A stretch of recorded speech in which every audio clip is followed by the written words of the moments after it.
Assalamualaikum warahmatullahi wabarakatuh. Kembali lagi bersama saya Nabila dalam konten GCG and Risk Management PT Pratama Indo Mitra Konsultan.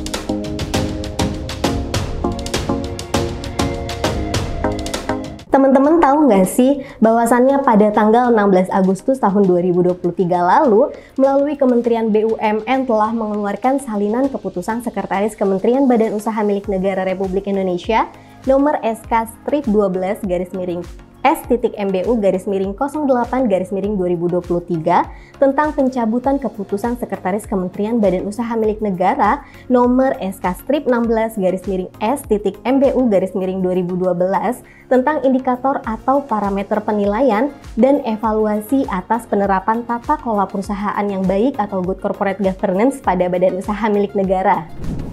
Hal ini merupakan sebuah angin segar bagi para praktisi maupun implementer tata kelola perusahaan yang baik. Pasalnya sudah sejak lama hal ini dinanti-nanti mengingat bahwa SK-16 tahun 2012 sudah berusia lebih dari 10 tahun. Banyak sekali parameter yang sudah tidak sesuai dengan praktik yang ada maupun parameter yang sudah tidak inline lagi dengan ketentuan-ketentuan terbaru. Sehingga dalam penerapan dan penilaiannya banyak mengakibatkan ketidaksesuaian antara parameter penilaian dengan kondisi yang ada ataupun dengan kebijakan-kebijakan tertentu.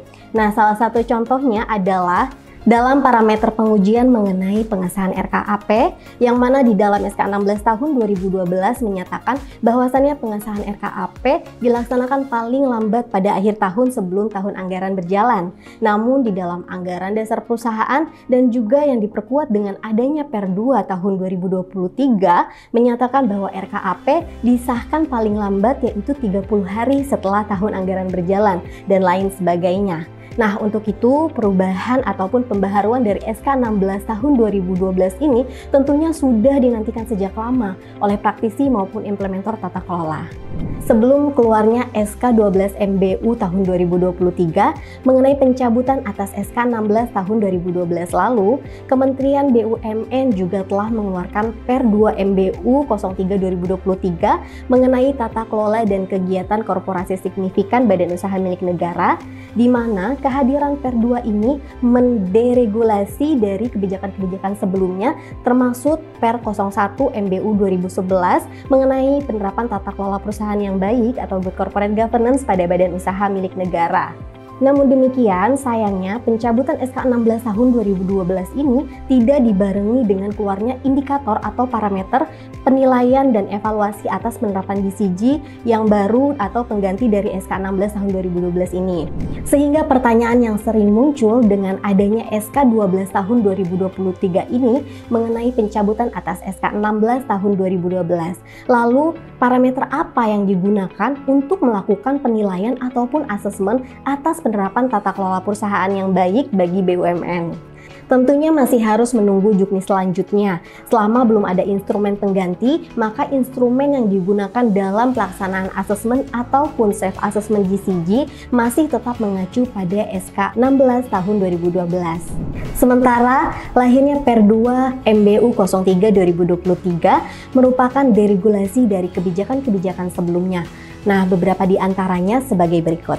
Yang pertama adalah Cap 211/M.P.BUMN/1999 tentang laporan manajemen perusahaan BUMN. Kemudian yang kedua adalah Cap Strip 100/MBU/2002 tentang penilaian tingkat kesehatan badan usaha milik negara. Selanjutnya yang ketiga adalah Cap 101/MBU/2002 tentang penyusunan rencana kerja dan anggaran perusahaan badan usaha milik negara.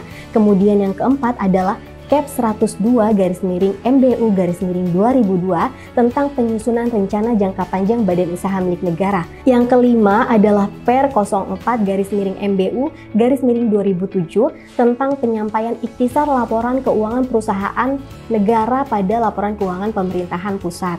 Selanjutnya yang keenam adalah Per 01/MBU/2010 tentang cara privatisasi, penyusunan program tahunan privatisasi, dan penunjukan lembaga dan atau profesi penunjang serta profesi lainnya. Kemudian yang ketujuh adalah Per 02/MBU/2013 tentang panduan penyusunan pengelolaan teknologi informasi Badan Usaha Milik Negara sebagaimana telah diubah dengan Peraturan Menteri Badan Usaha Milik Negara Nomor Per 03/MBU/02/2018 tentang perubahan atas Peraturan Menteri Badan Usaha Milik Negara Nomor Per 02/MBU/2013 tentang panduan penyusunan pengelolaan teknologi informasi Badan Usaha Milik Negara. Kemudian yang kedelapan adalah Per 03/MBU/08/2017 tentang pedoman kerjasama Badan Usaha Milik Negara sebagaimana telah beberapa kali diubah terakhir dengan Peraturan Menteri Badan Usaha Milik Negara Nomor Per 07/MBU/04/2021 tentang perubahan kedua atas Peraturan Menteri Badan Usaha Milik Negara Nomor Per 03/MBU/08/2017 tentang pedoman kerjasama Badan Usaha Milik Negara. Kemudian yang kesembilan adalah Per 08/MBU/12/2019 tentang pedoman umum pelaksanaan pengadaan barang dan jasa Badan Usaha Milik Negara.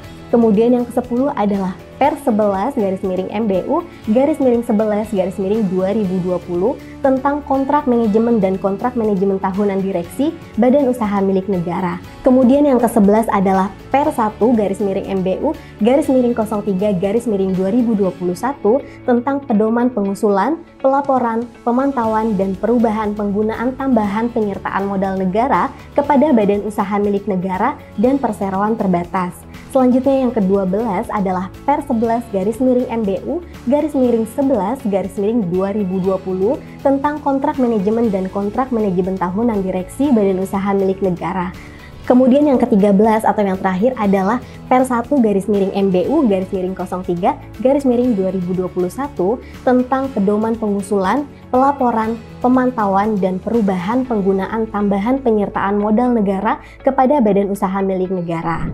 Nah, gimana? Kira-kira teman-teman juga menantikan SK pengganti parameter pengujian yang baru nggak nih? Tulis di kolom komentar ya!